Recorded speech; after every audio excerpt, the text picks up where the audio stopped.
Agora imagine-se na pele de um jogador de futebol prestes a chutar o pênalti para definir a Copa do Mundo. O estádio lotado, você olha para a bola, olha para o goleiro e é preciso decidir para qual lado chutar. Quer saber o que isso tem a ver com pensar com criatividade ou pensar como um freak? Então aumente o volume, desligue o WhatsApp e coloque o aviso de não perturbe, porque está começando mais um episódio imperdível e criativo do Resumo Cast. Os melhores livros de negócios investigados a fundo por quem entende de empreendedorismo. Fique ligado, pois está começando mais um episódio do Resumo Cast, com Gustavo Carriconde e Renata Libérica.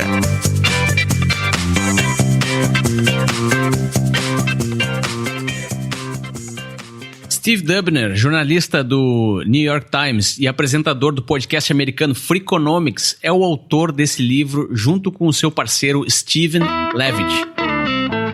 Levitt é economista e aficionado por dados. Segundo ele, estatisticamente, se você chutar o pênalti no meio, exatamente na direção do goleiro, vai ter muito mais chances de fazer o gol. Pense no que está se passando na cabeça do goleiro. Ele está tentando ler a linguagem corporal de quem vai bater o pênalti, ao mesmo tempo cruzando dados com o passado daquele jogador, de como ele costumava bater, para qual lado, para só então decidir o lado que ele vai pular. O goleiro sabe que se a bola for na quina, ele precisa pular com rapidez para chegar até lá. Então por que você não pensou em bater a bola no meio, onde o goleiro, em poucos segundos, não estará mais? Porque a decisão de bater o pênalti leva em consideração o possível cenário caso o goleiro defenda a bola. Acredite, em um estádio lotado, na decisão da final, o batedor vai ser perdoado se chutar bem na quina, onde dorme a coruja, e o goleiro defender. Mas não será perdoado se chutar no meio e o goleiro defender, porque todo mundo vai achar que ele não bateu bem. E é por isso que o jogador escolhe bater em um dos cantos, onde estatisticamente tem menos chances de marcar. E, assim como no futebol, na vida e nos empreendimentos, muitas vezes tomamos decisões baseadas no que as pessoas irão pensar em caso de fracasso. E muitas vezes são as decisões estatisticamente mais prováveis de darem erradas. Você sabe bem que empreender é resolver problemas, e os empreendedores precisam tomar decisões para resolvê-los. Pensar como um freak significa ter ousadia de desconsiderar o senso comum e levar em conta fatores que normalmente outras pessoas não levam. Significa ter coragem de estar totalmente comprometido com o resultado, mesmo que precise enfrentar as possíveis críticas, acusações e outras coisas mais, como no exemplo do pênalti. Sinta-se bem em violar algumas regras já aceitas por todos, porque 57% dos goleiros pulam para a esquerda, 41% para a direita e apenas 2% ficam no centro. Então, para onde você vai chutar? Com o que exatamente você está comprometido? Vai partir, vai que é sua, Tafarel! Partiu, bateu, acabou! Acabou! Para explorar o livro de hoje, o episódio não estaria completo se não chamássemos um verdadeiro freak para nos ajudar. Conheça agora Márcio Balas, ele é palhaço profissional há 27 anos. Ele é apresentador de programas de improviso na TV e dá palestras e workshops sobre criatividade em empresas. Veja o que o Márcio fala sobre um hábito dele que você pode também ter e que pode lhe ajudar a pensar como um freak. No meu dia a dia, eu acabei incorporando algumas atividades que me conectam com o momento presente, com aqui e agora, né? O trabalho do improviso, o trabalho criativo é um trabalho que a gente tem que estar pleno, eu falo, né? Quando eu dou minhas aulas, assim, eu falo, a gente tem que buscar o estado criativo, que é o quê? Estar no momento presente, no aqui e agora. Então, eu acabei incorporando algumas atividades, então eu faço meditação, eu com a minha turma, a gente faz um treino semanal de improviso, né? Que é uma coisa que às vezes as pessoas se espantam, porque, pô, mas vocês não criam o show na hora, vocês não fazem a criação ali na hora, não é essa a promessa? É essa a promessa, mas para isso eu preciso estar preparado, né? Então, Então, preparar significa eu treinar antes, né? Eu pegar os elementos que são esses anteriores à criação e trabalhar eles ali no dia a dia enquanto eu não preciso. Para quando chegar na hora, eu estar ali afiado, eu estar ali com eles à flor da pele, né? Então, semanalmente a gente se encontra para fazer treinos de improviso. E nesses treinos, a gente treina algumas coisas que são estar no momento presente, jogar com o outro, aceitar as propostas do outro, criar a partir das propostas do outro. Então, isso foi entrando na minha vida de tal maneira que aos poucos você vai incorporando isso no dia a dia. Eu comecei a entender que eu preciso aceitar não só as propostas que meu colega faz na cena, mas aceitar as coisas que me acontecem na vida, os presentes que eu recebo no momento, aceitar as situações como elas se apresentam para mim e jogar com elas. Então, eu acho que um grande exercício que eu acabei fazendo, que aprendi do Palhaço do Improviso é jogar com o que me acontece diariamente. Você está escutando o melhor podcast de resumo de livros do Brasil. Pesquisas indicaram que a frase mais difícil de ser dita para os americanos é "eu te amo", mas os autores do livro discordam. Eles afirmam que é "eu não sei". Para pensar como um freak, você precisa ser capaz de dizer "eu não sei". Esse é o gatilho para sua mente entrar no modo de busca, no modo de aluno. Sabe aquela pessoa que sempre sabe de tudo? Tem as respostas para todas as coisas, que sai na rua recitando notícias lidas nos jornais e em sites e diz que é a sua opinião? Tudo isso por não ser capaz de assumir que não sabe ou que não tem uma opinião sobre o assunto? Pois é, muito provavelmente ele não é um freak. O livro até traz uma recomendação audaciosa: não confie nos experts, pois eles têm tendência de blefar quando não sabem as coisas. Essa afirmação se baseia em um estudo que mostrou que a taxa de acerto de experts nos mercados de ações é de apenas 47,4%. Em outras palavras, você tem mais chances de lucrar se decidir as ações que vai comprar jogando cara ou coroa. Os autores dizem que as pessoas que constantemente admitem que não sabem as coisas, que são a minoria, têm uma grande vantagem quando falam com convicção sobre algo. Isso acontece porque as pessoas percebem que elas não têm medo e nem vergonha de admitir que não sabem. E, portanto, se estão falando, significa que de fato dominam o assunto. Outro grande obstáculo e que, de certa forma, impede com que as pessoas pensem como um freak é a vergonha.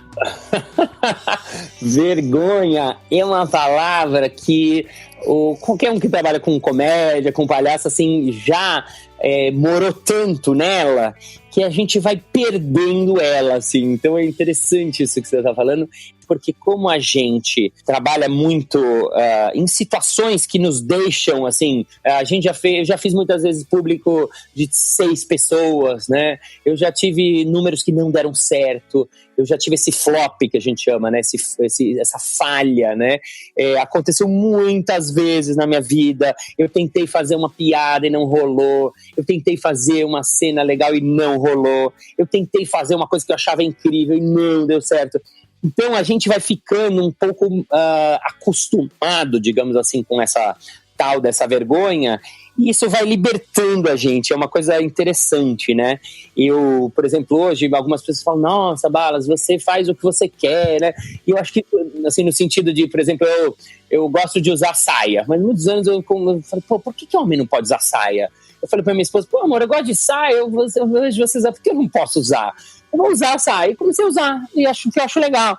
E, sabe, assim, umas coisas, você começa a não ficar preocupado com o julgamento e com o olhar do outro. Isso vai te dando uma certa capa, uma certa liberdade, que você vai indo mais longe, né, em muitas coisas. Inclusive, podendo experimentar mais. Quando eu faço um show de improviso, por exemplo, agora a gente está fazendo um show de improviso onde a gente tem que cantar uma música. Eu não sei cantar, eu nunca fiz aula de canto, eu sou ruim de canto, minha voz é fanha, mas o que a gente fez? Pô, vamos treinar, porque eu quero cantar, acho legal cantar de improviso. Então a gente vai lá e pede pro público: fala uma profissão aí, por exemplo. Fala uma profissão, Gustavo, pra mim. Motorista. motorista. Então aí eu começo a cantar uma coisa e a cantar alguma questão que o motorista tá tendo. Então eu falo: me desculpe, meu amigo, entrei na sua pista, eu vou te cantar, eu sou um motorista, trabalho com muito amor e com fervor, antes eu era cobrador, agora vou dizer para você, vem aqui na minha, estou passando na sua rua, pois essa é minha linha. E aí vai embora, entendeu? Então, o que acontece? A gente pega um impulso, vai e faz. Bala, sempre dá certo? Não. Tem horas que sai torto. Tem horas que eu não acho a rima. Tem horas agora que eu fui falar fervor e saiu amor. Eu precisei trocar e recuperar. Sua cabeça vai. Só que assim, você vai tirando o julgamento, vai tirando o filtro e vai ficando mais propenso a criar, e as coisas vão se acertando mais. E quando não acertam, a gente joga com isso também, não fica preocupado, e às vezes o erro também acaba virando um momento interessante, um acerto ou uma novidade. Se você tem filhos, sobrinhos, crianças por perto, sabe bem o quanto elas são curiosas. E essa também é uma característica de um freak. Já observou como elas estão o tempo todo descobrindo as coisas por diversas formas diferentes? Pergunte a qualquer mágico se ele acha mais fácil lidar com uma audiência de crianças ou de adultos. Eles sempre preferem os adultos. Isso por um simples motivo. Adultos são muito bons em focar em uma só coisa, e isso facilita com que o mágico aplique seus truques, manipulando onde o olhar deve estar em cada momento da mágica.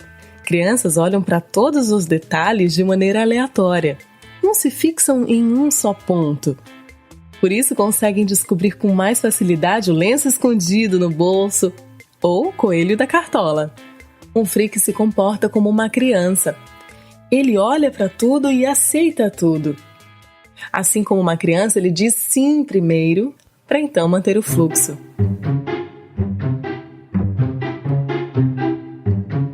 Eu acho que a gente está acostumado a trabalhar no não, né? A gente adultos, né? A criança não. Se você observar uma criança, até quando me pedem exercícios de improviso, exercícios de criatividade, um deles que eu faço pega 15 minutos, pega um caderninho e fica observando uma criança. Não é para brincar com ela, não. Observar. E você vai perceber que a criança já é assim, a gente já nasce assim. Então se você vê criança na praia, é muito assim, eu tenho filho, né?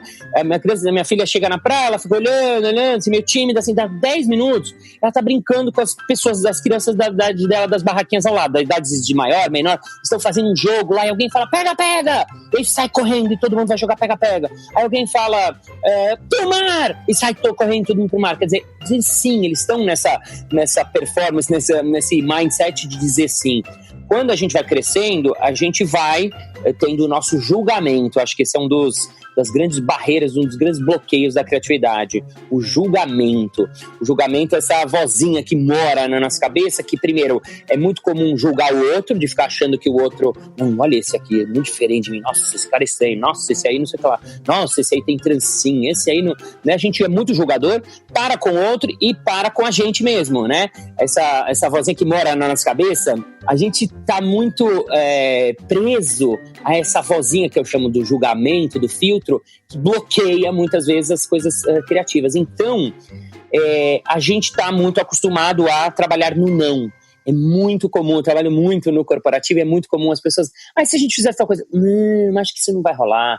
E se a gente fizer tal coisa, não, acho que o chefe não vai aprovar. E se a gente levasse essa ideia, não me leva, eu tô aqui na empresa há 10 anos, a gente está muito habituado a trabalhar o não, porque a gente tem medo, porque a gente julga antes da coisa acontecer. Então, o trabalho do desbloqueio criativo, o trabalho do resgate criativo é exatamente isso, a gente sair do não e começar a trabalhar no sim, começar a entrar no fluxo, começar a trabalhar junto com os meus parceiros para fazer a cocriação acontecer lá no momento presente, no aqui e agora. Quais são as diferenças de um público adulto para um público de crianças? Olha, eu acho que o público criança e o público adulto é muito interessante de observar diferenças. Uma delas, que eu acho muito legal, quando eu não faço muito show para criança, faço mais shows para adulto, mas assim, quando você pede para alguém participar no espetáculo, para criança, eu preciso de um voluntário, eles ficam desesperados, quase todos já levantam, já chegam, é um desespero. No show de adultos, quando eu peço um voluntário, eu falo, preciso de um voluntário. Fica um silêncio, assim, aí as pessoas vão entrando pra dentro, aí normalmente as pessoas falam, ele, né? Ninguém quer ir, as pessoas ainda não têm essa abertura, esse sim, essa predisposição, porque elas têm medo, as pessoas têm medo, né? Aí no caso, às vezes, é medo de se expor, medo de estar ridículo, medo de não saber o que vai acontecer, medo do desconhecido, né? Então, eu acho que isso diz muito sobre o próprio mindset, né? No livro, né, Pense como um Freak, ele traz esse olhar das crianças. Eu acho que essa característica das crianças é muito valiosa. E você fala, não, mas eu sou assim. Tá bom, mas você já foi criança. Daquela plateia de crianças lá, por que 99 levanta a mão e quer vir, e de repente nos adultos são 3, 2, demora uma hora, né? As pessoas vão se transformando e vão se adaptando ao universo. Então eu acho que isso tem muito a ver assim com o medo, né?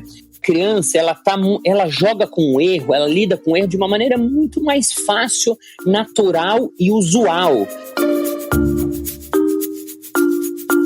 Vamos falar de dados. Quem gosta de ideias de negócios vai gostar dessa. O autor Steve Dubner, além de escritor, também é palestrante. Nas suas palestras, ele costuma perguntar quantas pessoas na audiência lavam as suas mãos depois de usarem os banheiros públicos. Obviamente, todo mundo levanta a mão. Logo depois, ele conta que observou e anotou durante muitos anos o comportamento de usuários de banheiros públicos e constatou que 3 em cada 10 homens não lavam as mãos antes de sair do banheiro. 30% era o número verdadeiro, segundo ele. Mas na plateia, 0% levantou a mão. Por quê? Isso acontece porque a circunstância na qual a pergunta é feita tem grande relevância e determina a qualidade dos dados. Eles precisam ter qualidade. Perguntar para uma pessoa se ela vai comprar o seu produto não gera dados confiáveis, pois na hora da compra, quando o cliente não está mais na sua frente, a decisão será tomada baseada em diversos outros fatores que ele nem te falou. Acredite no que as pessoas fazem, não acredite no que elas dizem que irão fazer. Você ainda acredita em formulários de pesquisas para novos produtos? Quem gosta de preencher pesquisa? Quem é 100% honesto e faz uma reflexão profunda e honesta antes de responder a pesquisa? Nada substitui a situação real da compra.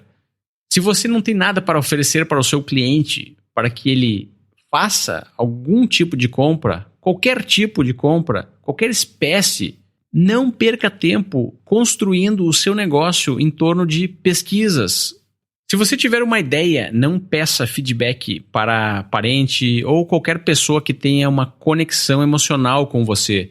Esses dados não têm qualidade. Eles são influenciados por fatores que não existirão em clientes comuns. Um freak enxerga que as circunstâncias onde os dados foram coletados têm um grande impacto na qualidade dos mesmos. As pessoas normais têm a tendência de se auto-sabotarem e buscam evidências que comprovam as suas opiniões. Mas o freak olha para os dados com a frieza e o ceticismo de quem quer enxergar o real valor das informações. Se você quer empreender e resolver problemas verdadeiros, precisa saber decidir quais são os dados verdadeiros. O que tem em comum o rei Salomão e a banda Van Halen? O rei Salomão precisava decidir quem era a verdadeira mãe de um bebê. 2 mulheres afirmavam que eram. Então, para resolver a disputa, o rei mandou cortar a criança ao meio para entregar uma metade para cada. Para evitar a morte da criança, logo uma das mulheres assumiu que não era a mãe. Então o rei entendeu que a verdadeira mãe iria preferir desistir do seu filho ao ver ele ser cortado em 2. E aí, conseguiu identificar o problema e o incentivo por trás? Calma, aqui vai outro exemplo. A banda de rock Van Halen era conhecida por magníficos espetáculos, quase perfeito sob o ponto de vista técnico. Para ter esse resultado, eles faziam diversas exigências aos organizadores em um contrato de 52 páginas, onde o último item era colocar no camarim uma jarra cheia de M&Ms coloridos, sendo expressamente proibida sequer um M&M marrom na jarra. Apenas uma excentricidade artística? Não. Essa era uma forma de saber se os organizadores haviam lido o contrato. Caso houvessem M&Ms marrons na jarra, eles sabiam que deveriam verificar com mais cuidado todos os equipamentos. E aí, percebeu os incentivos? Na história do rei Salomão, a verdadeira mãe tinha o incentivo de manter o seu filho vivo, enquanto que a farsante não estava preocupada. Já na história do Van Halen, os organizadores, motivados pelo dinheiro fácil, não cumpriam todas as cláusulas do contrato, enquanto que os mais atentos faziam os melhores espetáculos e cumpriam todas as exigências. O incentivo deles era o profissionalismo e a vontade de entregar um grande show. Então, se você está tentando resolver problemas e os empreendedores fazem isso a todo momento, precisa entender o real incentivo por trás das ações dos outros. Será que o seu cliente compra de você simplesmente porque não tem opção? Será que ninguém executou a sua ideia porque não existe demanda? Ou porque não existe mercado? Não acredite cegamente naquela máxima que diz que o primeiro sempre tem vantagem. Talvez o mercado nem exista porque o produto ou o serviço não resolve o problema de ninguém e as pessoas não têm nenhum incentivo para comprar. Essa ideia é tão poderosa que o livro cita que o mantra de todo freak é entender os incentivos por trás das ações das pessoas. Então, no improviso a gente tem um princípio que é o princípio do sim, né? Tanto no improviso quanto no palhaço, o palhaço diz sim para tudo. O que quer dizer sim, né? Por exemplo, numa cena, significa que quando um parceiro dá uma proposta, você não julga essa proposta, você cria em cima da proposta dele. Então, se ele fala, bom dia, eu gostaria de um pãozinho e um café com leite, por favor. Imediatamente eu entendi que eu estou numa padaria e que eu sou o cara do balcão. Então eu falo, claro, pois não, aqui está, deseja uma sobremesa. Hoje temos um frappé de coco delicioso, que é cortesia da casa. Nossa, cortesia. E assim a cena vai acontecendo a partir de sims, né? Um fala sim pro outro, que fala sim pro outro, que fala sim pro outro, que a cena acontece, né? Que a criação acontece. E isso, depois de muitos anos trabalhando com a linguagem do improviso e trabalhando com a linguagem do palhaço, no palhaço é a mesma coisa, né? O palhaço, ele também trabalha nesse sim. Se um palhaço durante a cena fala, e agora? Vocês vão ver o meu parceiro aqui, ele vai falar em alemão pra vocês, fala! E aí o outro, alemão? Claro! Da ist Verhaltsbrot, Kram, Gustavo Corricone, né? E ele vai e faz o desafio ali acontecer, e o público percebe e vê que aquele sim está acontecendo e valoriza e vê que, poxa, e aí na sequência esse que falou alemão fala, não, e ele agora, vocês vão ouvir ele falando, ele vai falar em árabe, porque ele está lá em Dubai, aí o cara vai lá, Gustavo, né? Então eles jogam a partir do sim. Então isso acabei transpondo, entendendo que isso é uma maneira de você ver a vida, de você ver o mundo, de você estar no mundo. Esse estar criativo, ele acontece a partir desse sim. Então, dizer sim para as minhas coisas do meu dia a dia, para os meus pequenos problemas, para as minhas questões, ou mesmo quando eu estou no momento criativo, eu falo, por exemplo, quando você está no meio de uma apresentação, você vai estar dando uma aula, ou está dando uma palestra, ou o empreendedor está fazendo um pitch, e acontece alguma coisa ali naquele momento, aí o cara tem duas situações. Ou ele fica desesperado, ele fala, meu Deus, o que eu faço com isso? Ou ele pede desculpa, ou ele diz sim e joga com aquela coisa. E muitas vezes o jogar, o fazer daquilo algo diferente, responder aquilo, vai fazer com que aquele momento aconteça algo novo, uma criação, alguma coisa que nem ele estava esperando, nem o público estava esperando. E ao dizer sim, ele consegue algo novo, ele cria algo novo, né? Então é por isso que eu digo assim, esse olhar do sim é um olhar que a gente traz do palhaço do improviso, mas ele serve para todo mundo. Serve para o nosso dia a dia, serve para um empreendedor no seu negócio, serve para alguém que faz qualquer coisa criativa, né? Então, eu acredito que esse sim é muito bacana de permear as nossas vidas. Pensa bem, a maioria das pessoas já tem ocupação demais. Por que elas gastariam tempo para repensar e refletir sobre algo que acreditam? Quando foi a última vez que você parou tudo o que você estava fazendo para questionar sinceramente o que você pensa sobre algum conceito que acredita? Esses conceitos são chamados modelos mentais das pessoas. E a ironia de não parar para rever conceitos, acreditando que é perda de tempo, é que eles são poderosas ferramentas para nos ajudar a navegar o mundo com o menor gasto de energia possível. Então eu te pergunto, o que adianta estar ocupado demais, com excesso de atividades, gastando sua energia numa ultra velocidade, se as suas ações estiverem baseadas em conceitos distorcidos ou ultrapassados? A sua vida é o resultado das suas ações e escolhas, que são influenciadas pelos seus modelos mentais. Por que você tem o hobby que tem? Por que você fala da forma como fala? Por que você está cercado de determinados tipos de pessoa com tais hábitos? Por que você tem sempre padrões de opiniões sobre determinadas coisas? Alguns modelos mentais são muito úteis e ajudaram bastante durante anos. Mas se pergunta aí dentro, quais deles estão te impedindo de atingir os seus resultados na vida hoje? Um verdadeiro freak não tem receio de questionar os seus modelos mentais. Ele está constantemente buscando diferentes formas e abordagens para explicar os problemas. Mas me diz uma coisa, Márcio, será que o improviso dá sempre certo em todas as situações? Você não sente falta de se preparar de vez em quando? Às vezes as pessoas usam muito aqui no Brasil, acham que improvisar é fazer de qualquer jeito, ou fazer um gato, ou fazer qualquer negócio, ou fazer gambiarra. Não tem nada a ver com isso, improviso. Para a gente improvisar, a gente precisa saber muito do assunto sobre o qual eu estou improvisando. Então para vocês fazerem um resumo cast, vocês leem o livro, vocês estudam, vocês conversam, e aí vocês podem ir lá, talvez ir numa palestra e improvisar sobre o livro. Mas assim, eu preciso ter uma preparação para o improviso. Então, nesse sentido que eu conto para vocês que a gente treina antes, né?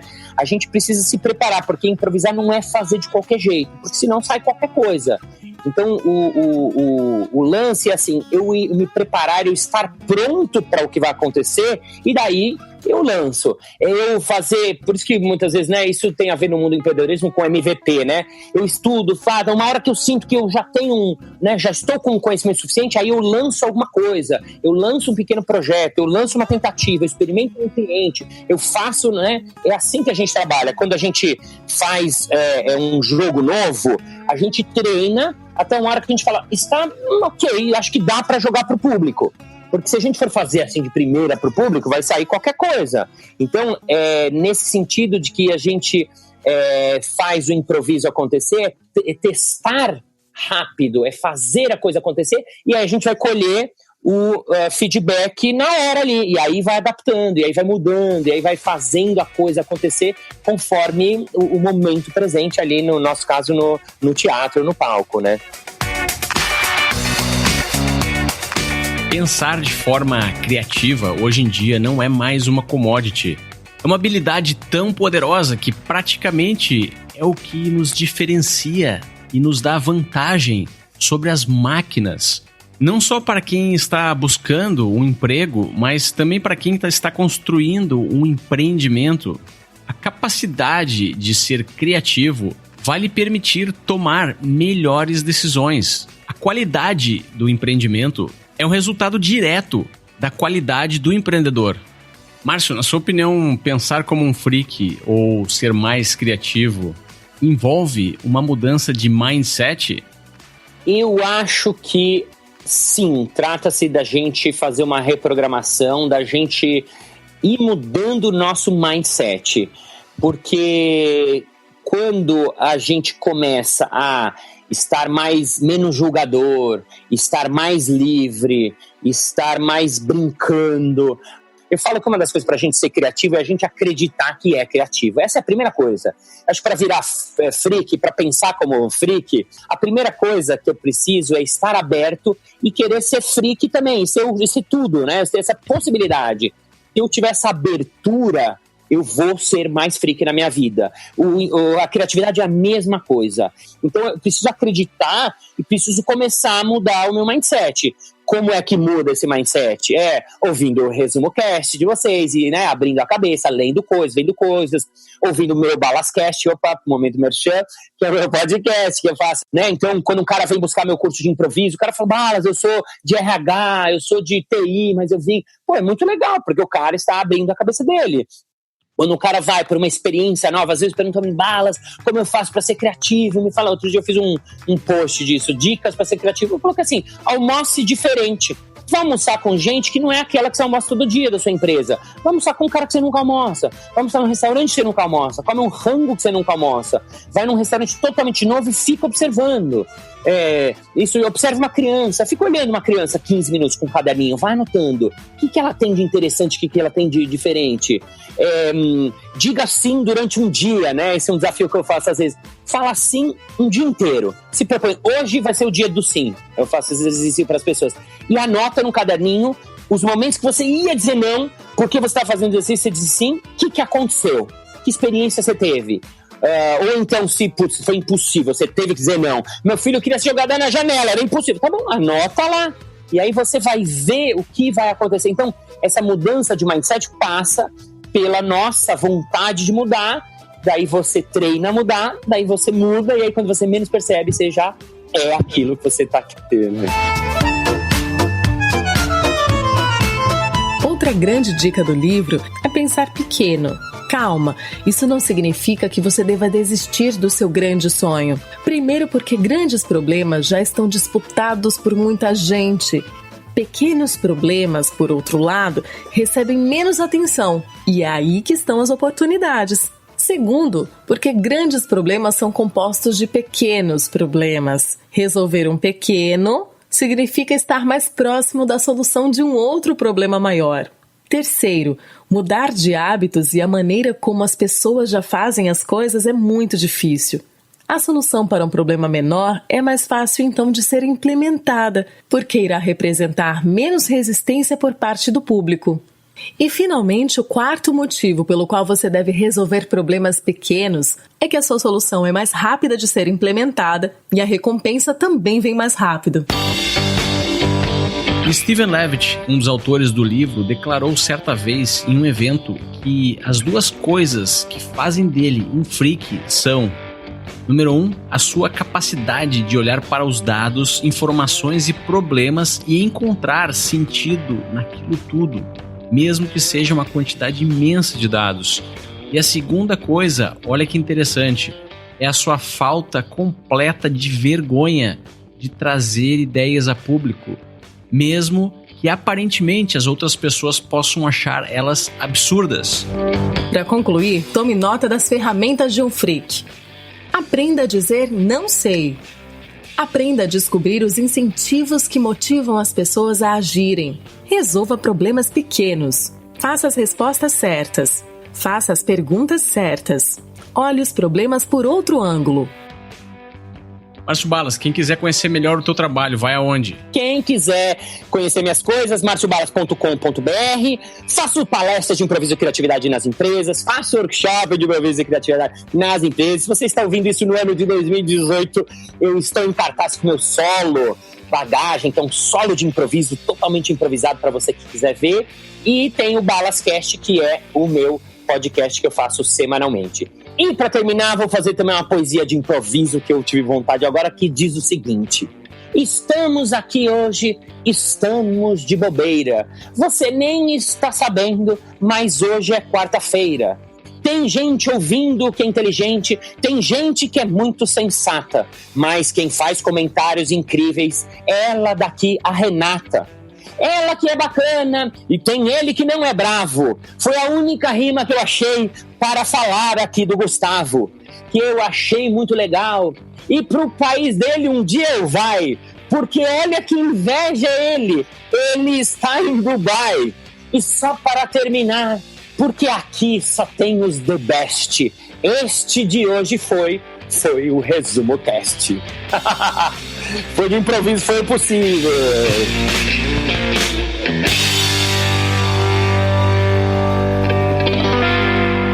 Na semana que vem vamos falar sobre um livro de Philip Kotler, Marketing 4.0. Eu trouxe o Norberto Almeida de Andrade, que é consultor, tem um mestrado em marketing digital e também escreveu um livro sobre marketing.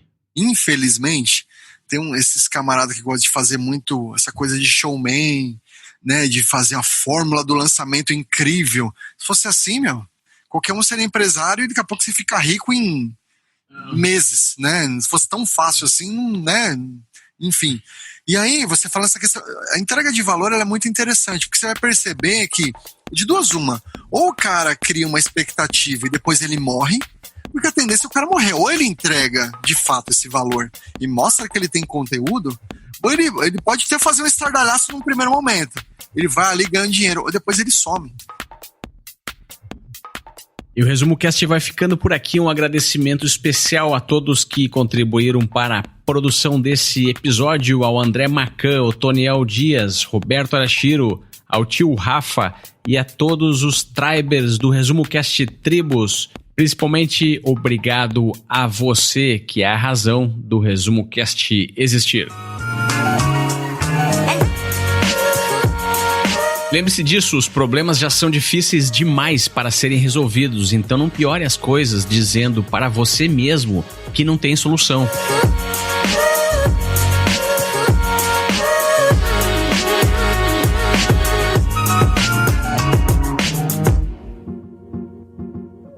Assine gratuitamente em resumocast.com.br ou no aplicativo que você usa para escutar podcasts no seu smartphone.